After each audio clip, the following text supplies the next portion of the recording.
आप देख सकते हैं आपके स्क्रीन के ऊपर, जो कि इस सब्जेक्ट के ऊपर, महान आज्ञा के ऊपर बहुत बहुत सारी बातें आपके बीच में मैं करूंगा ये 4 दिन। तो जो पॉइंट्स हम कवर करेंगे वो पॉइंट्स हैं ये। तो लिखा है सबसे पहले the importance of GC. GC को शॉर्ट में लिखा है जिसका फुल फॉर्म है ग्रेट कमीशन, ग्रेट कमीशन। दूसरा मैं बात करूंगा यानी कि कल वहां होगा the importance of making disciples, Yeshu के लिए शिष्य, कलीसिया या चेले बनाना, ठीक है ना। और तीसरा है how to reach unreached groups. फिर उसके बाद मैं सिखाऊंगा हाउ टू एवेंजलाइज। फिर उसके बाद सिखाऊंगा how to start cell group, जिसको कहते हैं हाउस चर्च। फिर उसके बाद में the importance of money for mission work, क्योंकि इन सब के लिए पैसा बहुत जरूरी है।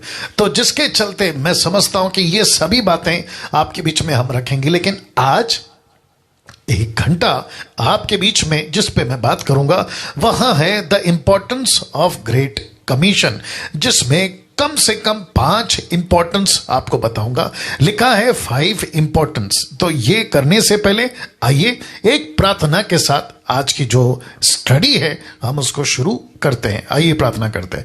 सृष्टिकर्ता पिता, यीशु के नाम से आपकी अद्भुत अद्भुत उपस्थिति जो आपने दे रखी है प्रभु जी, मैं जानता हूं कि परमेश्वर आप अपनी कलीसिया बना रहे हैं, आप अपने लोग तैयार कर रहे हैं, आप अपने शिष्य तैयार कर रहे हैं प्रभु जी। मुझ जैसे 10% ऐसे लोग, परमेश्वर दास दासी, पुरुष स्त्री, लड़का लड़की, सबको आप लेके चल रहे हैं। मैं उसके लिए आपका धन्यवाद देता हूं प्रभु जी। इस वक्त जो फेसबुक पे लाइव है, यूट्यूब पे लाइव है, और साथ ही साथ जो हमेशा जुड़ते हैं प्रभु जूम पे, मैं इन सभी की जिंदगियों के लिए, इन सभी की कीमती जिंदगियों के लिए आपका धन्यवाद देता हूं। और मैं कहता हूं कि परमेश्वर सिर्फ एक ही मकसद है, मकसद यहां है कि प्रभु इस डीटी से आपके लिए योद्धा, ऐसे सिपाही और ऐसे शूरवीर यीशु के नाम से निकले जो परमेश्वर तेरे राज्य में काम कर सके। आदर, महिमा, सम्मान सब कुछ आपको देते हुए ये प्रार्थना यीशु के नाम से मांगते हैं, आमीन जी। तो वापस कहता हूं, जितने फेसबुक, यूट्यूब, जूम पे हैं, आपका बहुत बहुत स्वागत है। डिसाइपलशिप ट्रेनिंग, जो कि टॉपिक है ग्रेट कमीशन, महान आज्ञा, इसके ऊपर मैं बात कर रहा हूं और एपिसोड नंबर है 42। चलिए, सबसे पहले मैंने कहा कि इसमें 5 बातें आपके बीच में मैं सिखाऊंगा। 5 बातें क्या है मैं रखने जा रहा हूं। सबसे पहला है परमेश्वर का लक्ष्य, जिसको इंग्लिश में कहते हैं गॉड्स ऑब्जेक्टिव। परमेश्वर का लक्ष्य, गॉड्स ऑब्जेक्टिव, ये क्या है आपके बीच में इस वक्त रखूंगा। लिखा है परमेश्वर का लक्ष्य है कि पृथ्वी का प्रत्येक जातीय समूह, याद रखिए जातीय समूह, जाति समूह नहीं, जातीय समूह, जिसको कहते हैं जातियां, नेशंस, जिसके चलते पृथ्वी पर परमेश्वर का लक्ष्य है। लक्ष्य है, आप इसको उद्देश्य बोल सकते हैं, लक्ष्य बोल सकते हैं, टारगेट बोल सकते हैं, परमेश्वर का ऑब्जेक्टिव बोल सकते हैं। गॉड्स ऑब्जेक्टिव कहता है प्रत्येक जाति समूह प्रतिनिधि करने के लिए अनंतता में उसके साथ हो। कहां? अनंत काल का जीवन। क्या बात है। दूसरे शब्दों में परमेश्वर को हर पृथ्वी का एक एक जाति परमेश्वर के राज्य में चाहिए। पास्टर डैनियल, क्यों? आप शायद जानकर या पढ़कर ताज्जुब होंगे। एक ऐसा वचन मैं समझता हूं कि परमेश्वर का एक दास जिसका नाम है जॉन, यूहन्ना, उसने प्रकाशित वाक्य के 5वें अध्याय वचन 9 में जब वो लिख रहा था, क्योंकि प्रभु से बात कर रहा था, तो परमेश्वर ने ऐसी बातें उसको बताई कि पृथ्वी का एक एक रख रहा हूं। लिखा है कुल, भाषा, लोग, जाति, जिसको इंग्लिश में कहते हैं ट्राइब, लैंग्वेज, पीपल, नेशन। ऐसे परमेश्वर को आप देख सकते हैं, जहां जहां मैंने रेड पे स्पॉट किया है या रेड पे उसको लिखा है, आप उसको उसका महत्व समझिएगा। तो वापस से आता हूं कि परमेश्वर का लक्ष्य है इस पृथ्वी पे अभी के लिए। वो लक्ष्य क्या है, ऑब्जेक्टिव क्या है? परमेश्वर का लक्ष्य है कि पृथ्वी का प्रत्येक जातीय समूह, हर एक जातीय समूह परमेश्वर के पास अनंतता में रिप्रेजेंटेटिव प्रतिनिधि करने के लिए परमेश्वर के साथ में हो। कौन कौन? आइए वचन को पढ़ते हैं। प्रकाशित वाक्य 5:9 लिखा है, और यह गीत गाने लगे। कौन? वो 24 प्राचीन, 4 प्राणी और कई ऐसे पवित्र लोग। लिखा है नया गीत गाने लगे। और वो गीत क्या था?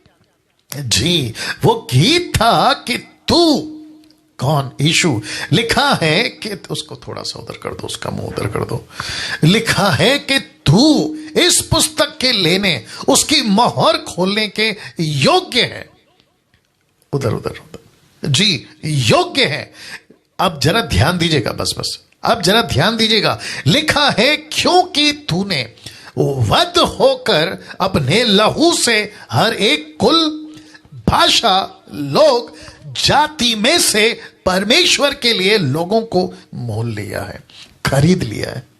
और मैं आगे रखूंगा, 1 कुरिन्थियों 6वां अध्याय वचन 20 क्या कहता है, मैं रखूंगा। लेकिन इस वक्त परमेश्वर की योजना क्या है कि पृथ्वी का प्रत्येक जातीय समूह, यूपीजी, अनरीच पीपल ग्रुप भी बोल सकते हैं आप, जिसके चलते परमेश्वर कहता है अनंतता के लिए, जिसको कहते हैं इटर्निटी, अनंतता के लिए प्रतिनिधि करने के लिए परमेश्वर के पास में कुल, भाषा, लोग, जाति। आप देख सकते हैं आपके ठीक स्क्रीन के ऊपर, ठीक है ना।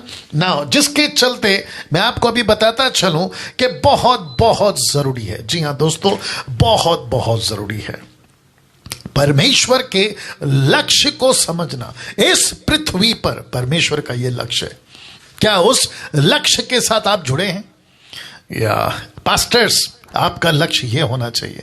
बिशप्स, आपका लक्ष्य यह होना चाहिए। प्रॉफिट्स, आपका लक्ष्य यह होना चाहिए। चर्च, आपका लक्ष्य यह होना चाहिए। वर्शिपर्स, म्यूजिशियंस, आपका लक्ष्य यह होना चाहिए। जिसको परमेश्वर कहता है मेरा लक्ष्य, गॉड्स ऑब्जेक्टिव, कुल, भाषा, लोग, जाति। नाउ तो सबसे पहला ग्रेट कमीशन का इंपॉर्टेंस में पहला पॉइंट, 5 में से पहला पॉइंट। दूसरा आपके बीच में रख रहा हूं, लिखा है परमेश्वर का दर्शन। परमेश्वर का दर्शन, गॉड्स विजन। क्या है परमेश्वर का दर्शन? जिसको परमेश्वर के जो माइनर प्रॉफिट्स है उसमें से 17 के आसपास माइनर प्रॉफिट्स, उसमें से एक हबकुक क्या कहता है, देखिए, कहता है 2:14, the book of Habakkuk chapter 2:14 कहता है, क्योंकि पृथ्वी यहोवा की महिमा के शब्द पे ध्यान दीजिएगा, ज्ञान से, नॉलेज, जिसको लिखा है परमेश्वर के महिमा के ज्ञान से ऐसी भर जाएगी जैसे समंदर जल से भर जाता है। दूसरे शब्दों में, ऐसा कोई समंदर नहीं कहलाता जिसमें पानी ना हो। ऐसा कोई नदी नहीं कहलाता जिसमें पानी ना हो। ऐसा कोई कुआं या नाला या सागर नहीं कहलाता अगर उसमें पानी ना हो। वैसे ही पृथ्वी, रख रहा हूं, ये सब पृथ्वी की बात कर रहा हूं, आपके स्क्रीन के ऊपर आप देख लीजिएगा, जिसको कहते हैं कि पृथ्वी परमेश्वर के नॉलेज से, परमेश्वर के ज्ञान से भर जाएगी। कैसे भरेगी? उसको कौन भरेगा? तो लक्ष्य, जब आप इसको समझोगे ना, लक्ष्य, तब जाकर परमेश्वर का दर्शन पूरा होगा। आप देख लीजिएगा। तो पृथ्वी को किसका नॉलेज चाहिए? परमेश्वर का। पृथ्वी को किसका ज्ञान चाहिए? परमेश्वर का। पृथ्वी को किसका समझ, अंडरस्टैंडिंग चाहिए? परमेश्वर का। इसको कौन पहुंचाएगा? आप और मैं। जी, इसको कौन पहुंचाएगा? आप और मैं। तो जिसके चलते परमेश्वर कह रहा है ये मेरा दर्शन है। और आपको पता है परमेश्वर के दर्शन में अगर आप और मैं जुड़ जाते हैं तो परमेश्वर का दर्शन में जो काम करेगा परमेश्वर उसकी इच्छा पूरा करेगा। तो कहते हैं कि परमेश्वर का विजन आपका प्रोविजन। आप समझ गए? परमेश्वर का दर्शन आपकी जरूरतें पूरी। अगर आप परमेश्वर के मिशन में अगर काम कर रहे हो तो परमेश्वर आपका हर काम करेगा। चलिए बीच में थोड़ा सा पॉज ले लेता हूं। जितने फेसबुक पे हैं मैं रिक्वेस्ट करता हूं, यूट्यूब पे, जूम पे मैं रिक्वेस्ट करता हूं, आज की और अब से 3 दिन और जो टोटल 4 दिन मिस नहीं करना। आप जुड़ गए हैं, आज ऐसे नहीं जुड़ना कि चलो अच्छा लग रहा है देखते हैं क्या है ना, कल से नहीं आएंगे, ऐसे नहीं करना। आपको टोटल 4 दिन जुड़ना है और आपको फिर इसका महत्व पता चलेगा। चलिए दूसरी चीज आपको बता दूं कि जो फेसबुक पे अभी देख रहे हैं खास करके, शेयर करिए, शेयर करिए। आपने नहीं किया है शेयर करिए, और पैसे नहीं लगते आपको शेयर करने के लिए, आपको पैसे नहीं लगते, ये मुफ्त है। तो शेयर करिए, प्लीज शेयर करिए ताकि दूसरों तक भी पहुंच सके। अपनी जो कम्युनिटी है, मसीह कम्युनिटी, उन तक पहुंचे और इसकी महत्वता खास करके कोरोना वायरस के ऐसे पैंडेमिक परिस्थिति में परमेश्वर का सुसमाचार, मैंने संडे को यही प्रचार किया था, शहर सुसमाचार से दूर जा रहा है। परमेश्वर ने एक व्यक्ति को खड़ा किया, उसका नाम है फिलिप, और कहा इसके साथ हो ले। तो परिस्थिति क्या है? भयंकर है, इसके साथ होना होगा। तो वापस कहना चाहता हूं कि हम सभी को परमेश्वर के साथ अब इस वक्त में जुड़ना होगा। तो वापस आते हैं, आपको मैं बता चुका हूं, सबसे पहला है परमेश्वर का लक्ष्य, इंग्लिश में गॉड्स ऑब्जेक्टिव, और अभी दूसरा बात कर रहा था, और तीसरे पे अभी मैं आने वाला हूं। परमेश्वर चाहता है कि पूरी पृथ्वी पे मेरा ज्ञान फैले, मेरा ज्ञान फैले। आपको पता है जी, बता देता हूं, आपको पता है जिसके पास परमेश्वर का ज्ञान पहुंच गया, और जो कोई परमेश्वर को समझ गया, वो पापी, वो अधर्मी, वो अंधकार का जीवन जीने वाला व्यक्ति, अगर उसके पास परमेश्वर का नॉलेज पहुंच गया, वो वापस उस गंदगी में नहीं जाएगा। और जिसके चलते शहर बचेगा, शहर के चलते पृथ्वी बचेगी। आप देख लीजिएगा, गांव का गांव बचेगा, परिवार बचेगा तो गांव का गांव बचेगा, सोसाइटी बचेगी, कल्चर बचेगा, समाज बचेगा, शहर बचेगा। किसके चलते? परमेश्वर का ज्ञान के चलते। तो परमेश्वर चाहता है मेरा नॉलेज पूरी पृथ्वी पर हो, जिसके चलते परमेश्वर आज मुझसे और आपसे बात कर रहा है। तीसरा लिखा है परमेश्वर की रणनीति, इंग्लिश में कहते हैं गॉड्स स्ट्रैटेजी। परमेश्वर की रणनीति, परमेश्वर की रणनीति क्या है? बहुत अद्भुत पॉइंट है, बताने जा रहा हूं। मत्ती 24:14, मैथ्यू 24:14, जिसको कहते हैं परमेश्वर की रणनीति। देखो क्या लिखा है, लिखा है राज्य का ये सुसमाचार, बहुत ध्यान दीजिएगा, सारे जगत में प्रचार किया जाएगा कि सब जातियों पर गवाही हो, सब जातियों पर। मैंने इसलिए इसको हाईलाइट किया है, आप देख सकते हैं, जातियों को लिखा है सब जातियों पर गवाही हो। उसके बाद लिखा है तब अंत आएगा, तब अंत आएगा। तो परमेश्वर क्या चाहता है? जातीय समूह द्वारा सारी पृथ्वी पर पहुंचाया जाए, या पहुंच हो सके, कलीसिया की पहुंच हो सके, सुसमाचार की पहुंच हो सके, परमेश्वर के लोगों की पहुंच हो सके। तो इसका मतलब है जाति को, जातियों को, राष्ट्रों को, नेशंस को, इन सभी को, मुझको, आपको पकड़ना होगा। उनके बीच में रणनीति कैसे बनाए, उसकी तैयारी करनी होगी, और जिसके चलते परमेश्वर उन तक अपना सुसमाचार पहुंचाए। देखिए, किसी भी चीज को, मैं हमेशा कहता था जब मैं ग्रेट कमीशन चलाता था, स्ट्रैटेजी, रणनीति बहुत जरूरी होती है। किसी भी फील्ड में, आप युद्ध पे हैं, वहां पे स्ट्रैटेजी है। आप कोई बिल्डिंग बना रहे हैं, वहां पे स्ट्रैटेजी चाहिए। आप कोई खेल खेल रहे हैं, वहां पे स्ट्रैटेजी चाहिए। जिसके चलते मैं समझता हूं कि एक व्यक्ति को किसी भी काम के लिए रणनीति बनाना बहुत जरूरी है। तो जिसके चलते परमेश्वर ने भी रणनीति बनाई। रणनीति क्या है? मैं अंत नहीं लाऊंगा, वाह, मैं अंत नहीं लाऊंगा। कब तक? जब तक जाति जाति पर गवाही ना हो। देखिए, और एक चीज बता देता हूं, गवाही लिखा है, विटनेस, गवाही। दूसरे शब्दों में हम क्या सोचते हैं? सुसमाचार पहुंच गया पोस्टमैन की लेटर की तरह। पोस्टमैन क्या करता है? लेटर पहुंचा देता है, उसका काम खत्म हो गया। ना ना ना ना, आप बाइबल बांट रहे हो, सलूट है। आप टैक्स बांट रहे हो, सलूट है। आप किसी को फोन पे सुसमाचार सुना रहे हो, आपको सलूट है। लेकिन विटनेस की बात हो रही है, गवाह, गवाह समझते हैं, गवाह की बात हो रही है। दूसरे शब्दों में, जब परमेश्वर अपने सिंहासन पर बैठेगा तो परमेश्वर की तरफ से वकील कौन होगा? आप और मैं, जो वचन सुनाते हैं। गुनहगार कौन होगा? वो संसार, जिसने सुसमाचार को नहीं माना, या माना, अगर मान लिया तो गुनहगार नहीं है, लेकिन बच गया। लेकिन अगर नहीं माना तो वो गुनहगार है। जज कौन है? न्यायाधीश कौन है? परमेश्वर।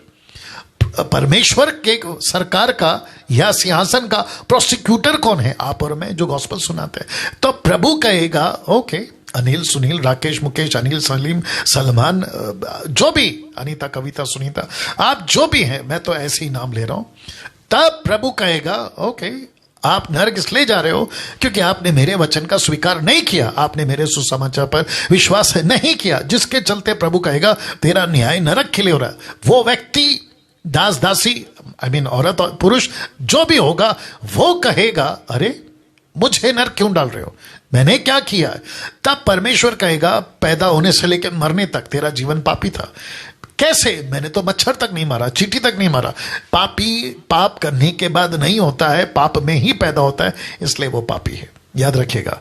अच्छा, और एक चीज लगे हाथ बता देता हूं। बीच में कुछ लोग कह रहे थे, जो लोग बाइबल नहीं जानते, सत्य को नहीं जानते, वो कहते हैं कि हम मरेंगे फिर जन्म लेंगे, हम मरेंगे फिर जन्म लेंगे।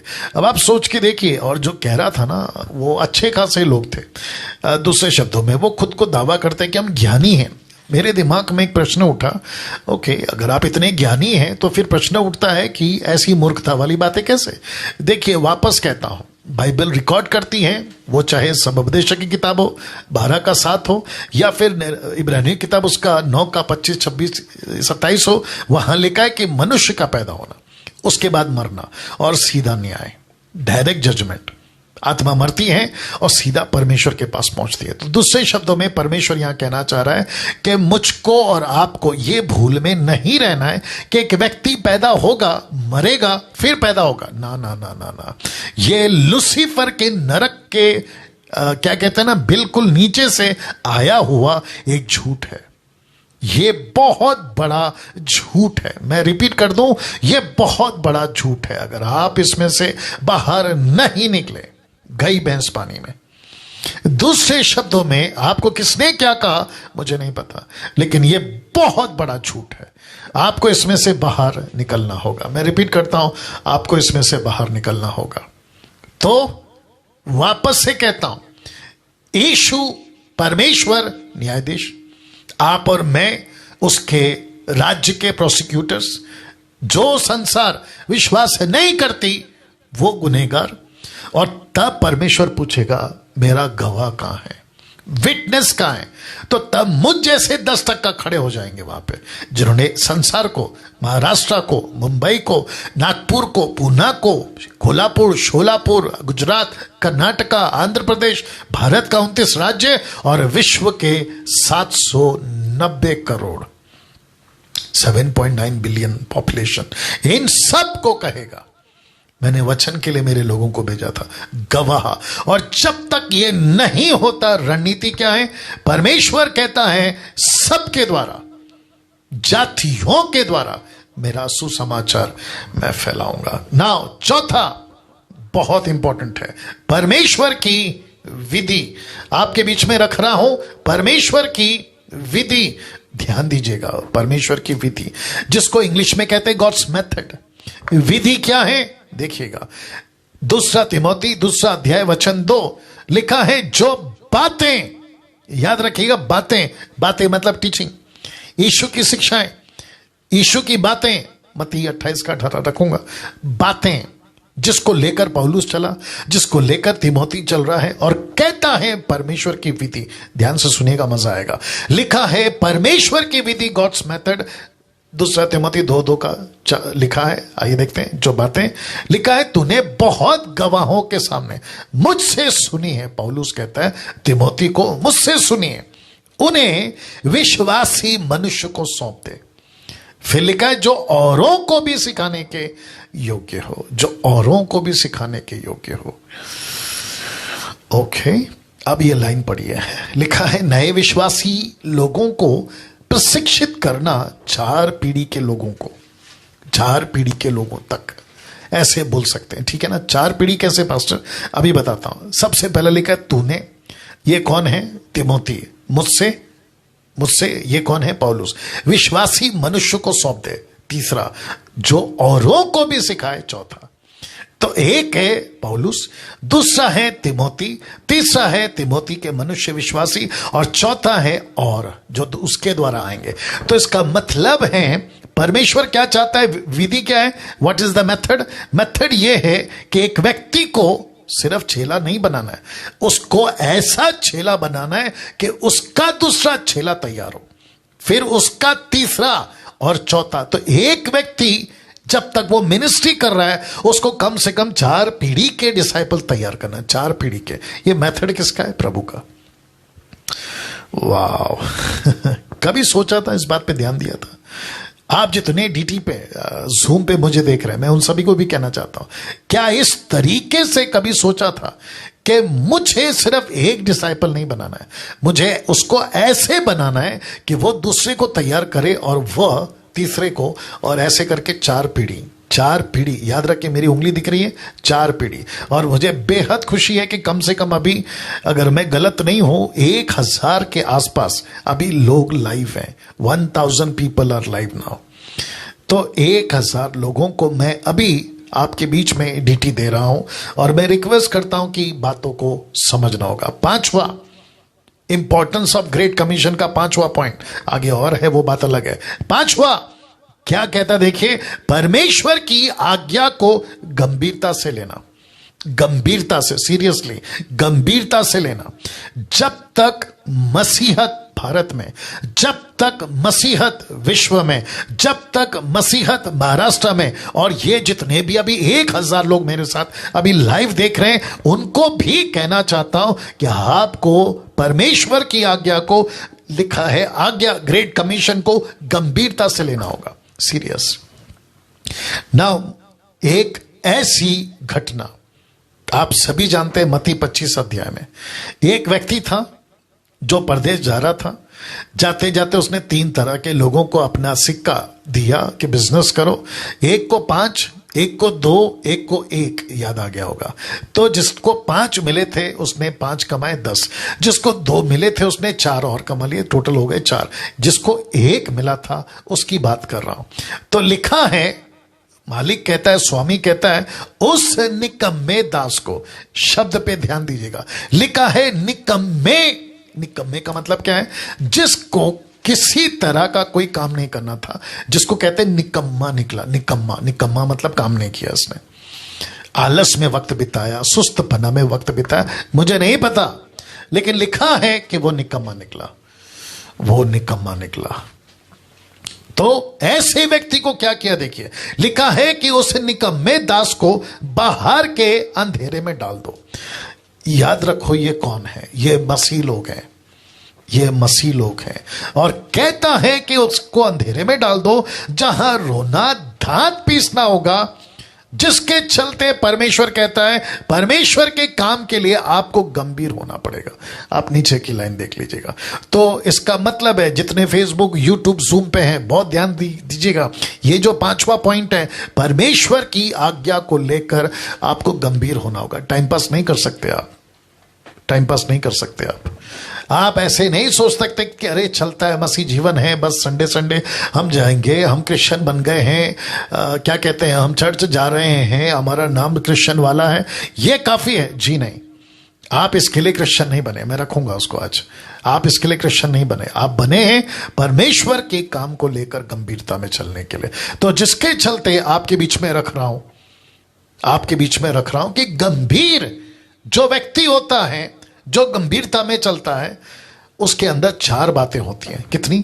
4 बातें। आप देख लीजिएगा, जो गंभीर होते हैं उनमें ये 4 बातें होती है। सबसे पहला, जी गेट रेडी नाउ, सबसे पहला लिखा है बड़ा दर्शन, जिसको इंग्लिश में कहते हैं बिगर विजन या लार्जर विजन। बिगर विजन, बड़ा दर्शन, बड़ा दर्शन, छोटा दर्शन नहीं, बड़ा दर्शन।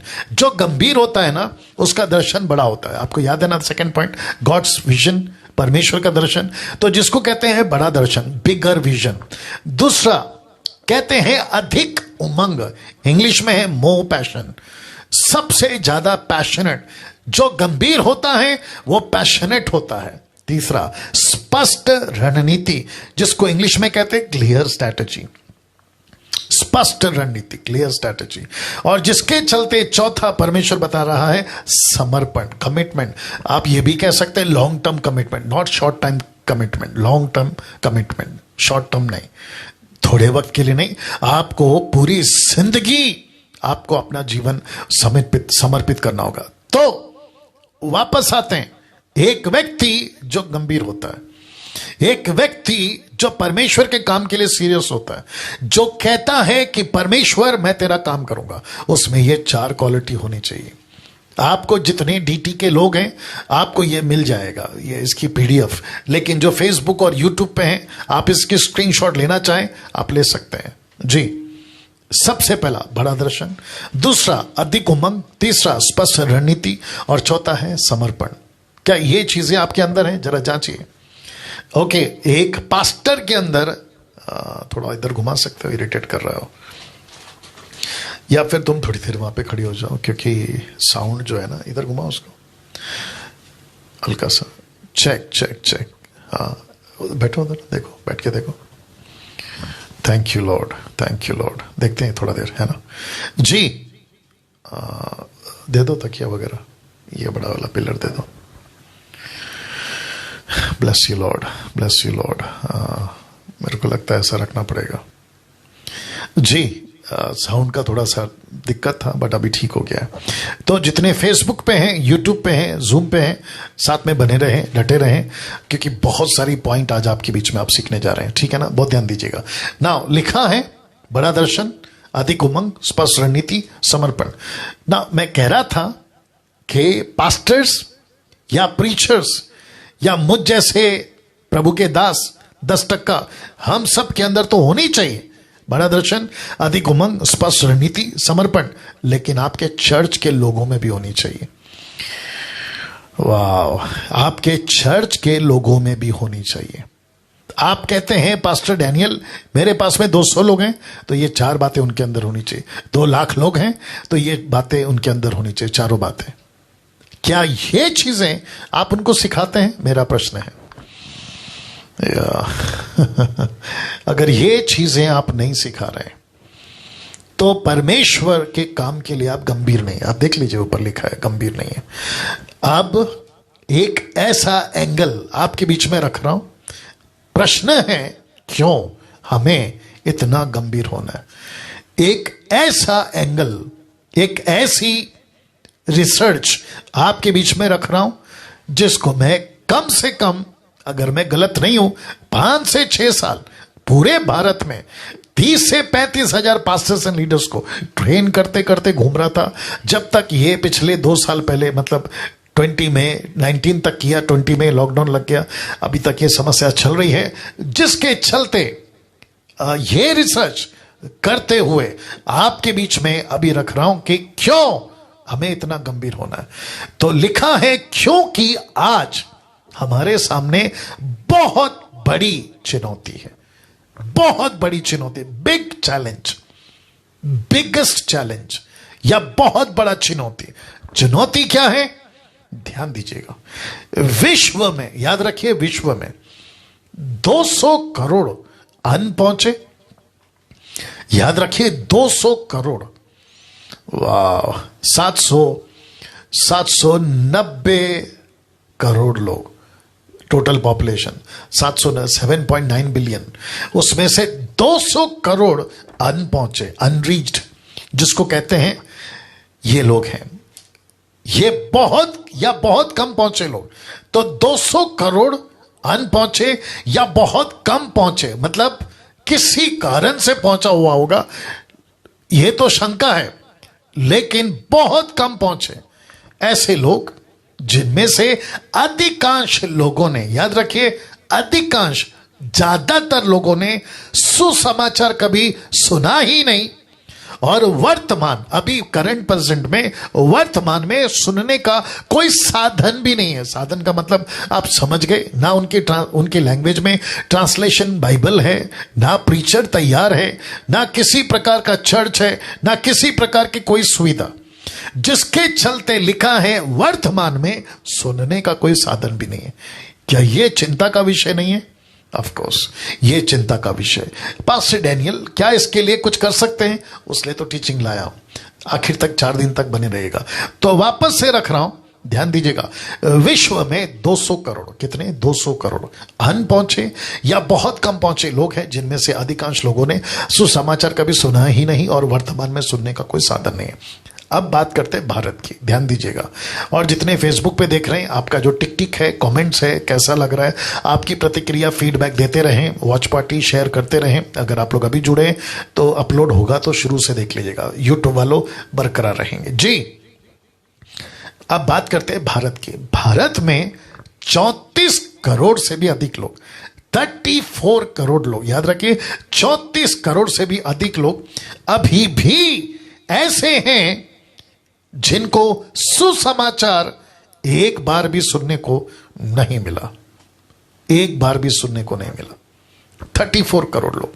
अच्छा, ऐसे कॉलेजेस हैं, ऐसे स्कूल हैं जहां पे क्या कहते हैं ना, टुकड़ों में, बहुत छोटे पैमाने पे किसी तरीके से यीशु की बात, यीशु की कहानी, या फिर जितने होटल्स हैं, जो बड़े बड़े होटल्स होते हैं, वहां पे गिडियंस वाले अपनी अपनी बाइबल को पहुंचा देते हैं, जिसके चलते उनको मिल जाता है। या कोई रिलेटिव्स जो प्रभु में आ गया, कन्वर्ट नहीं बोलूंगा लेकिन विश्वासी बोलूंगा, फॉलोवर ऑफ क्राइस्ट बोलूंगा, उनके माध्यम से चुटुर पुटुर या छोटे मोटे में बोल दिया होगा, जिसके चलते ऐसा सुसमाचार पहुंचा है। लेकिन वो काफी नहीं है। याद आ गया मैंने क्या कहा था? विटनेस, गवाह। तो लिखा है अभी भी ऐसे हैं जिनको सुसमाचार एक बार भी सुनने को नहीं मिला। अब जितने मुझे देख रहे हैं, क्या यह चिंता का विषय है? ऑफ कोर्स, जी हां, यह चिंता का विषय है। अब इसको देखिए, भारत में लगभग कितने? 4 लाख। लिखा है कि भारत में कम से कम 4 लाख नगर और गांव जहां किसी भी प्रकार की कोई कलीसिया नहीं है, किसी भी प्रकार की कोई कलीसिया नहीं है। अब आप सोचिए, कम से कम 4 lakh, 4 lakhs villages and towns, कोई चर्च नहीं है। क्या यह चिंता का विषय है? जी हां। अब प्रश्न उठता है, मसीहत क्या कर सकती है? पास्टर्स क्या कर सकते हैं? प्रभु के दास क्या कर सकते हैं? मुझ जैसे 10% प्रचारक क्या कर सकते हैं? एफर्ट, उसके प्रति काम, उसके प्रति जोश दिखाना, अवेयरनेस लाना, चर्च को इक्विप करना, तैयार करना, ये काम कर सकते हैं। और साथ ही साथ कई मिशनरियों को परमेश्वर के काम के लिए भेजने के लिए तैयार करना, ये कर सकते हैं। तो वापस कहता हूं कि भारत में लगभग 4 लाख नगर गांव जहां किसी प्रकार की कोई कलीसिया नहीं है। और भारत में याद रखिए 2291 अनपहुंचे जातीय समूह, जिसको यूपीजी बोल सकते हैं। 2291 यूपीजी। यूपीजी का फुल फॉर्म क्या है पास्टर?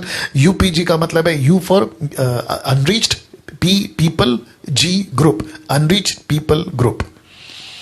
बाप रे ये सारे के सारे, अब आपको समझना होगा कि इन तक सुसमाचार नहीं पहुंच रहा है।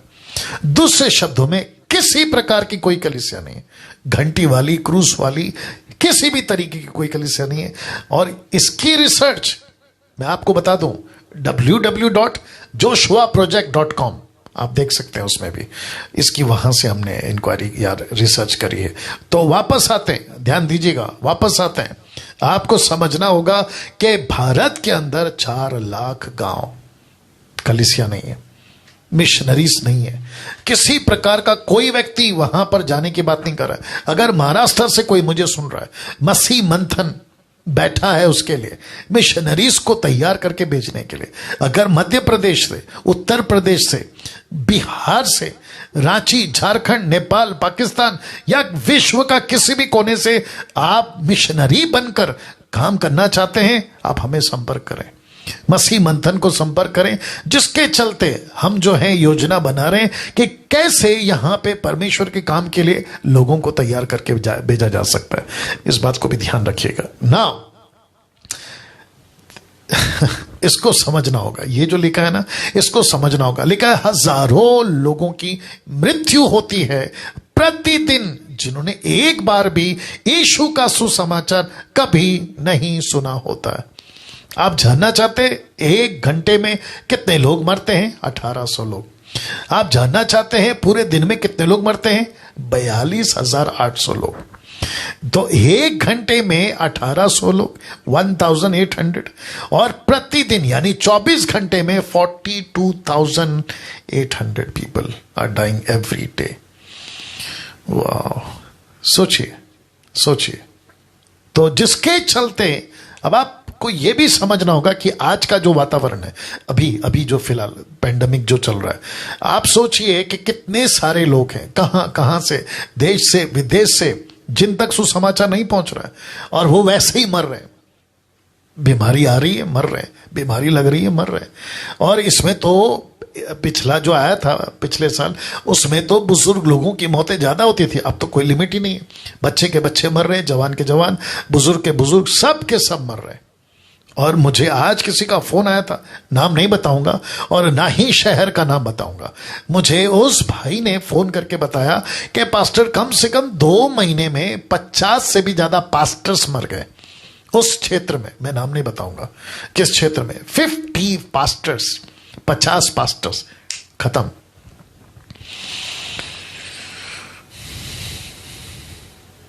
या 50 पास्टर्स खत्म। अब आप सोचिए, पास्टर्स अगर मर रहे हैं तो चर्च का क्या होगा। वो भाई बता रहे थे कि अभी हालत तो ऐसी है कि जिस क्षेत्र में ये घटना घट रही है, वहां पे अगर कोई मर रहा है तो पास्टर्स नहीं आते फोन करने पे कि मैयत करा दो, यानी कि उनको दफना दो। नहीं, वो व्हाट्सएप वीडियो करते हैं, व्हाट्सएप पे पास्टर प्रार्थना करता है, फैमिली वाले अपनी डेड बॉडी लेकर ग्रेवयार्ड पे खड़े रहते हैं। वो वहां से प्रार्थना करता है कि मट्टी में जाएगी, तब वो मट्टी डाल देते हैं, मतलब मुर्दे को डाल देते हैं, और तब जाके दफना किया जाता है। ऐसी हालत है। बहुत भयंकर परिस्थिति है। तो इसका मतलब है कि अब आप सोचिए, अगर क्रिश्चियंस, मसीह लोग ये हालत में हैं, तो अविश्वासी का क्या हो रहा होगा। बहुत क्या कहते हैं ना, क्रिटिकल, बहुत भयंकर परिस्थिति में आप और हम जी रहे हैं। परमेश्वर का डर, मसीह का डर हम सब के अंदर हो, ये बातें भी ध्यान में रखें ना। प्रश्न उठता है, पास्टर डैनियल आपने ये सारी बातें बताई, और एक दे देता हूं, आपने 34 करोड़ 200 करोड़ का जिक्र किया, आपने 4 लाख के गांव का जिक्र किया, 2291 का जिक्र करा, और ये सारे लोग मर रहे हैं इसका जिक्र करा। अब प्रश्न उठता है, कहां रहते हैं ये लोग, ये सब कहां रहते हैं, ये सब कहां से आते हैं। आप जानना चाहते हैं, जिसको कहते हैं विद इन द 1040 विंडो, विश्व का 1040 विंडो, आप समझ गए होंगे, जिसके इस टुकड़े के अंदर ये सब रहते हैं। ये टुकड़े को क्या कहते हैं, मैं रखने जा रहा हूं।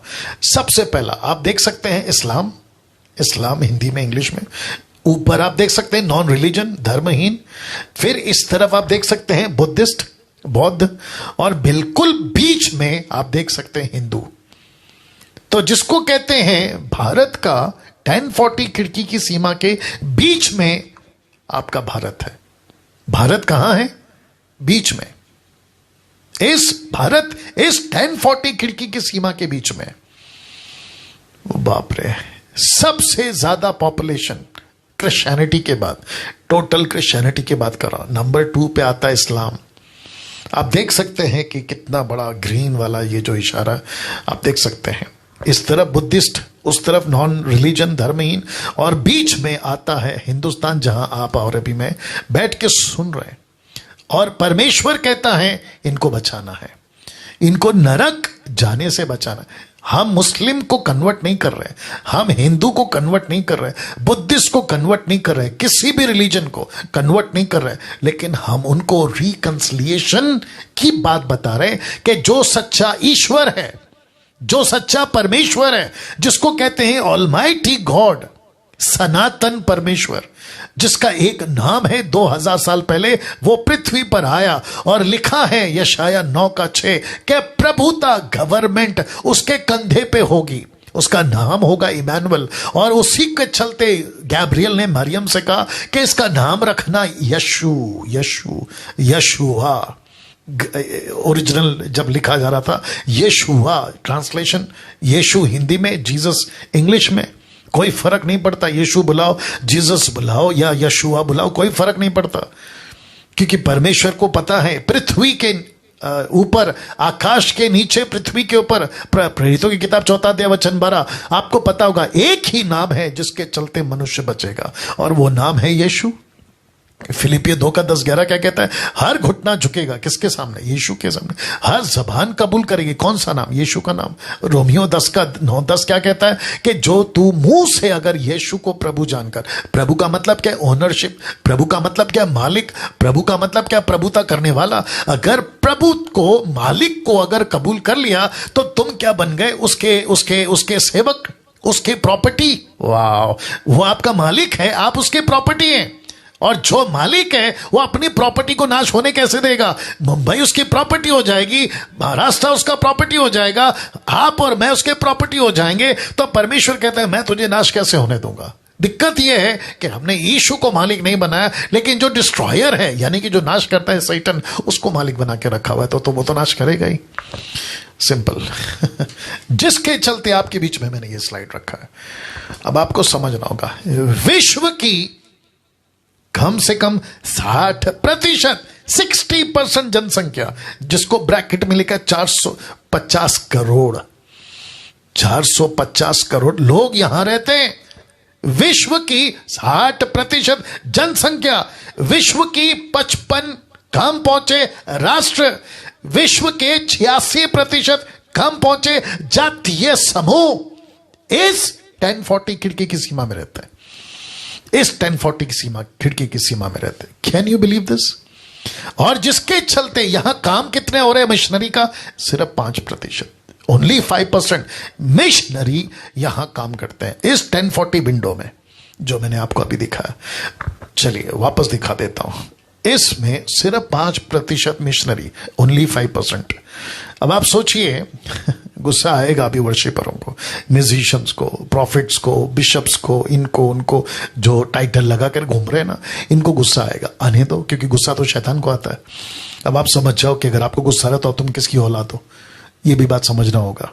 तो सब यूथ को वर्शिपर बनना है, सब यूथ को गिटार उठाकर बजाना है, सब यूथ को माइक लेकर हीरो बनना है, उनको पैसे कमाने हैं सोशल मीडिया पे, उनको एल्बम निकालनी है। लेकिन प्रश्न उठता है कि यहां पे मिशनरी बनकर कौन जाएगा? यीशु ने क्या कहा था मत्ती 9:36 में? उसने कहा था कि प्रार्थना करो कि मजदूर मिल जाए यहां काम करने के लिए। सी और यीशु ने क्या कहा था यूहन्ना का 9:3 3-4 में? उन्होंने कहा था कि वो रात आएगी जिसमें हम काम नहीं कर सकते। अब आप देख लीजिए, 2 साल पहले इजी था, बेल बजाओ, सुसमाचार सुनाओ, बाइबल बांटो, ट्रैक्स बांटो, विटनेस दो, गवाही दो, ऐसा कुछ तो भी करते थे। अब 2 साल से देखिए, 2 साल से देखिए। अब मैंने पिछले संडे यही तो प्रचार किया था ना, सुसमाचार से शहर दूर जा रहा है, शहर सुसमाचार से दूर जा रहा है। लेकिन हमको फिलिप चाहिए, फिलिप चाहिए। तो वापस कहता हूं कि इंटरटेनमेंट के लिए मसीह जीवन नहीं जीना। मैं रखूंगा अभी इसको, इंटरटेनमेंट के लिए मसीह जीवन नहीं जीना। 60% यहां रहते हैं, 55 कम पहुंचे राष्ट्र यहां रहते हैं, 86% कम पहुंचे जाति समूह यहां रहते हैं। कहां? 1040 विंडो में यहां रहते हैं। मात्र 5%, सिर्फ 5% मिशनरी यहां पे काम करते हैं, सिर्फ 5%। अब आप बताइए, अब आप बताइए क्या परिस्थिति है मसीह समाज की? भारत की बात कर रहा हूं और ये 1040 विंडो की बात कर रहा हूं। अब आप सोच के देखिए क्या परिस्थिति है। ऊपर से हम क्या कह रहे हैं? मेरा घर चल रहा है, मेरे लिए काफी है। मेरे को चंगाई मिल गई, मेरे लिए काफी है। मैं अन्य भाषा मिल गया, जो कि नॉनसेंस है। ये ऐसी कोई भाषा नहीं है। उसको लेके नाच रहे हैं घंटों, 8 घंटा 10 घंटा खूब नाच रहे हैं, खूब इंजॉय कर रहे हैं, कोई मतलब नहीं है, है ना? और जिसके चलते काम देखो ठप पड़ा हुआ है। अब इसको देखिए, क्या आप इस युग में, और आपके बीच में रख रहा हूं भारत को, इस युग में महान आज्ञा को पूरा करना चाहोगे? Question mark. क्या इस भारत में आप परमेश्वर का काम करना चाहोगे? यह क्वेश्चन मार्क के साथ में मैं आगे बढ़ रहा हूं। अगर आपका यस है, मसीह मंथन से जुड़िए। मसीह मंथन कोई ऑर्गेनाइजेशन नहीं है। मसीह मंथन डैनियल राज का कोई इंस्टीट्यूट नहीं है। मसीह मंथन मतलब हम सब के मसीह, हम सब आपस में जो मसीह है ना, उसी का मंथन है। मंथन मतलब आप समझ गए, विचार विमर्श, जहां पे हम डिस्कस कर सकते हैं, बात कर सकते हैं, कैसे काम कर सकते हैं, जैसे पहली सदी में कलीसिया काम करती थी। वही मकसद के साथ मैं जुड़ा हूं, उसी मकसद के साथ आप लोग जुड़े हैं, जो भी जूम पे, फेसबुक पे, यूट्यूब पे आप लोग जो मुझे फॉलो करते हैं या मेरे को सुनते हैं, आप लोग जुड़िए। परमेश्वर के काम को करना है, जुड़िए। मैं सबको बुला रहा हूं, यूथ को, लड़का को, लड़की को, बुजुर्ग को, बच्चों को, दास को, दासी को, मैं सबको बुला रहा हूं। आइए, जुड़िए और परमेश्वर के इसी युग में, याद रखो, इसी युग में आपके जीते जी परमेश्वर का काम भारत में हो, भारत में हो।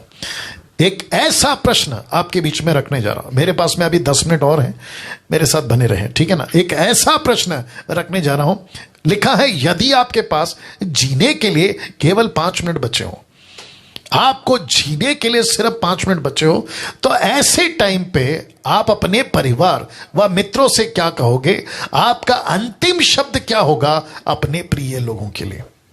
मैं पूछ रहा हूं आप लोगों से, आपका आखिरी शब्द क्या होगा?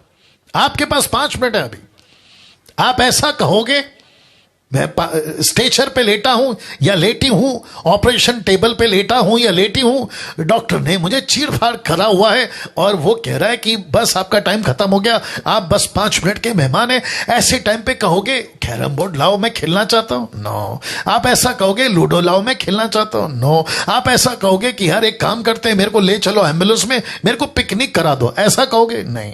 उस 5 मिनट में आप वो सब करना चाहोगे। अगर आपने आपकी प्रॉपर्टी आपकी खुद के नाम पे है, किसी को नहीं की, आपकी बेटी को, बेटा को, पत्नी को नहीं किया, पति को, आप करोगे। दूसरा चीज, वो ऐसा शब्द कहोगे अपने बड़े भाई से, छोटे भाई से, बेटे से, बेटी से, पत्नी से, पति से, कि देखो मैं तो जा रहा हूं, घर को संभालो, बिजनेस को संभालो, या जो भी है। ऐसे टाइम पे आप मनोरंजन की बात नहीं करते। जानते हो क्यों ये बात को मैं रख रहा हूं? क्योंकि जब यीशु इस पृथ्वी से ऊपर उठाए जा रहे थे, जिसको कहते हैं असेंशन ऑफ जीसस, जब यीशु इस पृथ्वी से उठाए जा रहे थे, जब यीशु के पास इस पृथ्वी पर 5 मिनट बचे थे, तो जानते हो यीशु ने क्या कहा? लिखा है, यीशु ने कहा था तुम मेरे गवाह बनोगे। सीरियस, वाह, तुम मेरे गवाह बनोगे। You will be my witnesses Peter, you will be my witnesses John, Jacob, Philip, Andrew, Nathaniel, आप मेरे गवाह बनोगे। ऐसे शब्द के साथ यीशु इस पृथ्वी को छोड़कर गए थे। जब यीशु इस पृथ्वी को या दुनिया को जब छोड़कर गए, तो लिखा है यीशु दुनिया छोड़कर चला गया या चले गए, पर किसके हाथों में? किसके हाथों में? यीशु ने पृथ्वी को छोड़ दिया, तो क्या पृथ्वी को अकेला छोड़ दिया? नहीं। किसके हाथों में छोड़ा? जानना चाहते हो? कलीसिया। कलीसिया के हाथ में। पास्टर डैनियल, कलीसिया कौन है? कलीसिया आप और मैं हैं। कलीसिया कौन है? अभी जो मुझे सुन रहा है वो कलीसिया है, जो यीशु को अपना जीवन देके बैठा है, बपतिस्मा लिया है, प्रभु के विश्वास करता है, वो है कलीसिया। तो इस पृथ्वी को वापस रख रहा हूं, इस पृथ्वी को यीशु ने आपके हाथों में सौंपा है। Can you believe this? Maharashtra के मसीहों के हाथ में, मुंबई के मसीहों के हाथ में, नागपुर, गुजरात, वैसे ही विश्व किसके हाथ में? उस मसीह के हाथ में है, वो जिस जगह का है। तो यीशु कहता है मैं तो जा रहा हूं, जाने से पहले मेरे गवाह बनना। ये क्या कर गया? मेरे गवाह बनना। इस बातों को मैं कहां रखने जा रहा हूं और कहां लिखा है मैं बताऊंगा। तो जिसके चलते लिखा है महान आज्ञा, ये आदेश इतना जरूरी था कि यीशु ने इसको 5 अलग अलग तरह से दोहराया था, 5 अलग अलग तरीके से, मत्ती से लेकर प्रेरितों की किताब तक। ये इतना इंपॉर्टेंट था। मुझे बेहद खुशी है कि कम से कम 1300 लोग अभी इस वक्त में लाइव आज की जो टीचिंग है उसको देख रहे हैं। अगर मैं गलत नहीं हूं, 1300-1200 के आसपास में लोग अभी देख रहे हैं। बेहद खुशी है, ध्यान दीजिएगा बात को। Wonderful Jesus. ये आदेश इतना जरूरी था कि यीशु ने इसको 5 अलग अलग तरह से दोहराया था। मत्ती से लेकर प्रेरितों की किताब तक 5 अलग अलग तरह से दोहराया था। आइए रखने जा रहा हूं। सबसे पहला मत्ती 28 का 18 से 20 वचन 18, यीशु ने उनके पास आकर कहा, स्वर्ग और पृथ्वी का सारा अधिकार मुझे दिया गया है, इसलिए तुम जाकर सब जाति के लोगों को चेला बनाओ, उन्हें पिता पुत्र पवित्र आत्मा के नाम से बपतिस्मा दो और उन्हें सब बातें जो मैंने तुम्हें आज्ञा दी है मानना सिखाओ। देखो जगत के अंत तक मैं तुम्हारे साथ हूं। तो जहां जहां लाल लिखा है ना, या लाल पे है ना, आप इसको समझिएगा। अधिकार, जाकर, जातियों, चेला, बपतिस्मा, बातें मानना। याद आ गया बातें? 2 तिमोथी 2:2 क्या कहा था तिमोथी को पौलुस ने? जो बातें तूने मुझसे सीखी। बातें, बातें मतलब टीचिंग। वाह! जितने फेसबुक पे अभी देख रहे हैं, मैं रिक्वेस्ट करता हूं, इस वक्त आपके अंदर क्या हो रहा है, प्लीज उसको बताएं, कमेंट बॉक्स में बताएं। आप सेवा करना चाहते हैं, मसीह मंथन को कांटेक्ट करिए। मैं आज नहीं डालूंगा नंबर, कल से डालूंगा। अगर आपके पास में है नीता सोलोमन, आशा विलर या जितने भी हमारे एडमिन्स हैं, जो नंबर मैं पहले देता था, प्लीज उनको कांटेक्ट करें और कहें कि हम परमेश्वर का काम करना चाहते हैं। मैं इनवाइट करता हूं। यूट्यूब में जितने लोग हैं मैं इनवाइट करता हूं। जूम पे अगर कोई लोग जुड़कर देख रहे हैं मैं इनवाइट करता हूं। अधिकार पृथ्वी का, स्वर्ग का यीशु को दिया, किसी आर को, एच को, एम को नहीं दिया, यीशु को दिया, यीशु को दिया है। जिस चाबी से जो ताला खुलता है उसी चाबी को इस्तेमाल करो, दूसरा चाबी नहीं लाना, नहीं 2 ताला कभी नहीं खुलेगा। याद आई बात? समझ में आ गया? वैसे ही यीशु ने का अधिकार है तो तुम जाओ। देखो लिखा ना, तुम जाओ, ये देखो तुम जाओ, मैं नहीं जाऊंगा। क्यों?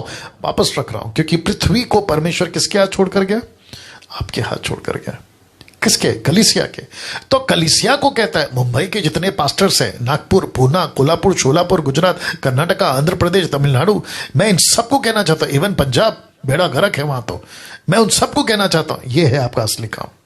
यह है आपका असली काम। तेल बेचना, पानी बेचना, रुमाल कपड़ा से चमत्कार करते बैठना, यह काम आपका नहीं है। पैसे कमाना, ऑफरिंग दे दो, पैसा दे दो, चंदा दे दो, यह आपका काम नहीं है।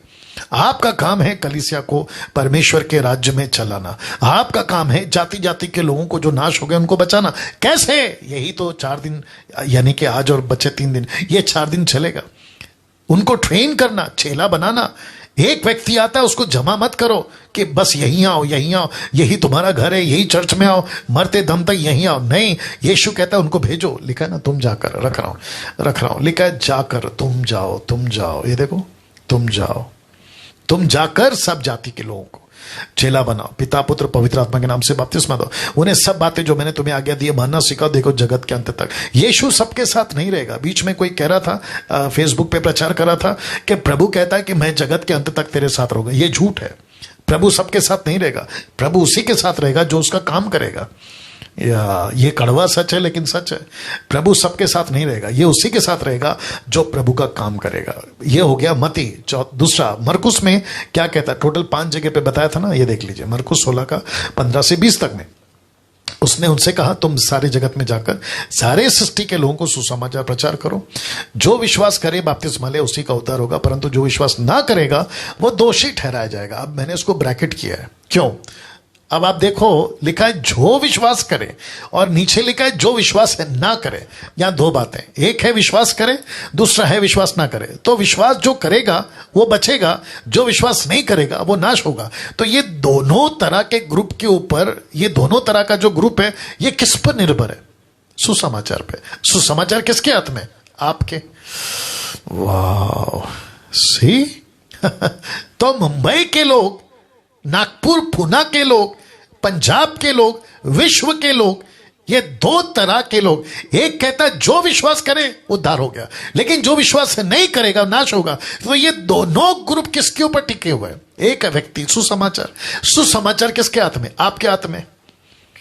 माय गुडनेस, आपको याद है ये संडे का प्रचार मैंने क्या किया था? एजेकिएल 3 अध्याय वचन 18, 19, 20, 21 में 4 वचन मैंने क्या कहा था? धर्मी को और अधर्मी को अगर तू चिताए और वो तेरी चितौनी से बच जाए तो बच गया हो, तो तेरे से लेखा नहीं लूंगा, प्रभु कहता। लेकिन अगर तूने नहीं चिताया और वो मर गया तो वो तो नाश होगा, लेकिन उसके खून का बदला मैं तेरे से लूंगा। Oh my goodness. अब आप सोचिए दोस्तों, इसलिए ब्रैकेट किया है। तो विश्वास करेगा बच गया, नहीं विश्वास करेगा नाश होगा। तो जो विश्वास करा उसका भी सोर्स आप है, जो नाश हो गया उसका भी कसूरवार आप है। तो सुसमाचार आपके और मेरे हाथ में है, दूसरे शब्दों में। तो आगे कहता है, विश्वास करने वालों में ये चिन्ह होंगे कि वे मेरे नाम से दुष्ट आत्मा को निकालेंगे, नई नई भाषा बोलेंगे, सांपों को उठालेंगे, यदि प्राणक नाशी वस्तु भी पी जाए तो भी उनकी कुछ हानि ना होगी, बीमारों पर हाथ रखेंगे और वे चंगे हो जाएंगे। ये किसको दर्शाता है? मिनिस्ट्री को। ये किसको दर्शाता है? सेवा को। ये किसको दर्शाता है? मिशनरी को। ये कौन कर सकता है? वो हर व्यक्ति जो विश्वास करेगा। ये कौन कौन कर सकता है, कौन कौन कर सकती है? वो हर व्यक्ति जो विश्वास करेगा, बपतिस्मा लेगा। उसमें पुरुष भी है, स्त्री भी है। यह है मिनिस्ट्री। वाह! अब इसको देखो, तब प्रभु यीशु उनसे बातें करने के बाद स्वर्ग पर उठा लिया गया। यीशु चले गए ऊपर, मैंने अभी आपको बताया, और परमेश्वर के राइट हैंड में जाकर बैठ गए। आपको पता है बैठता आदमी कब है? जब उसका किंगडम में सब कुछ ठीक चल रहा हो। तो परमेश्वर कहता है कि जब सब कुछ ठीक चल रहा है तो मैं बैठा हूं। लेकिन जब स्टीफन को पत्थर मारा जा रहा था तो यीशु खड़ा हो गया। एक्ट चैप्टर 7 याद आ गया होगा आपको। तो एक राजा जब बैठता है तो इसका मतलब है सब ठीक चल रहा है, इसलिए वो बैठा है। लेकिन अगर यीशु खड़ा हो गया, यानी राजा खड़ा है, तो इसका मतलब है कुछ गड़बड़ है। तो अब आप सोच के देखो, आप यीशु को क्या चाहते हो? बिठा के रखना या खड़ा रखना? राजा बैठा रहे या खड़ा रहे? ये बातें आपके बीच में मैंने रख दी है ना। आप आगे समझदार है। लिखा है, उन्होंने निकलकर हर जगह प्रचार किया, प्रभु उनके साथ काम करता रहा, और चिन्हों के द्वारा जो साथ साथ होते थे। किसके? प्रचार के। चमत्कार बिना प्रचार के नहीं होता। और जो चमत्कार बिना प्रचार के, अन्य जाति के बिना प्रचार के कर रहा है, वो चमत्कार दुष्टात्मा की ओर से। वो मिरेकल चाहे मुर्दा जिंदा करो तो भी दुष्टात्मा की तरफ है, क्योंकि दुष्टात्मा भी चमत्कार करते हैं। तो यीशु कहता है कि उनके साथ चमत्कार मैं करता रहा। क्यों? उनके साथ साथ काम करता रहा और वचन को दृढ़ करता रहा। कौन? चमत्कार। वाह! वचन को दृढ़ करता था चमत्कार। आज आपका चमत्कार होता है? होता है। आप लोग वीडियो बना के डालते हो यूट्यूब पे, फेसबुक पे डालते हो। आप कहते हो आज ऐसा हो गया, लंगड़ा चला, अंधा देखा, ये हुआ, वो हुआ। आप सब डालते हो। ऊपर से प्रभु बोलता है ठीक है, लेकिन आत्मा किधर है? व्यक्ति कहां है? लोग कहां बच रहे हैं? मैं उस चमत्कार के सपोर्ट में हूं जहां अन्य जाति बच रहे हैं। मैं उस चमत्कार के सपोर्ट में हूं, या फिर आप लोग जो भी पावरफुल मिनिस्ट्री करते हैं, मैं उस सपोर्ट में हूं। कब? अगर गांव का गांव बच रहा है, शहर का शहर बच रहा है, पूरा परिवार बच रहा है, मैं वो सपोर्ट में हूं। लेकिन अगर आप पुलपिट पे विश्वासियों के बीच में ये जो तमाशा करते हो ना, कि पानी से, तेल से, नमक से, पता नहीं क्या क्या, बकवास है दुष्टात्मा की तरफ से। बाकी तुम्हारा क्या होगा प्रभु देखेगा। लूका 24 का 46 से 39 तक में, लूक 24 46 to 49 देखो क्या लिखा। यह है तीसरा। उसने कहा, यूं लिखा है कि मसीह दुख उठाएगा, तीसरे दिन मरे हुए में से जी उठेगा, यरूशलेम से लेकर सब जातियों में मन फिरा और पापों की क्षमा का प्रचार उसी के नाम से किया जाएगा। तुम इन सब बातों के गवाह हो। और देखो, जिसकी प्रतिज्ञा मेरे पिता ने की है मैं उसको तुम पर उतारूंगा, और जब तक स्वर से सामर्थ्य ना पाओ तब तक ना करना। तो यहां पे भी जातियां हैं, प्रचार है, और यीशु के नाम से। ये रहा चौथा, यूहन्ना 21 का 20 का 21 से 23 में यीशु ने फिर उनसे कहा, तुम्हें शांति मिले। जैसा पिता ने मुझे भेजा वैसे मैं तुम्हें भेजता हूं, इसलिए मैंने लाल में डाला। तो जितनी पावर से यीशु को भेजा, उतनी पावर से वो आपको और मुझे भेजेगा, ऐसा प्रभु का वादा है। ये कहकर उसने उन पर फूंका, उनसे कहा, पवित्र आत्मा लो। जिनके पास पाप तुम क्षमा करो उनके लिए वो क्षमा की जाएगी, जिनको तुम रखो वे रखे जाएंगे। ये अथॉरिटी किसको देता है? एक राजा, एक किंग किसको देता है? गवर्नमेंट को। कौन सी गवर्नमेंट? कलीसिया को। कलीसिया उसकी क्या है? मैं बता चुका हूं डीटी में, कैबिनेट। आप और मैं क्या है? उसके वर्कर। आप और मैं क्या है? उसकी कलीसिया।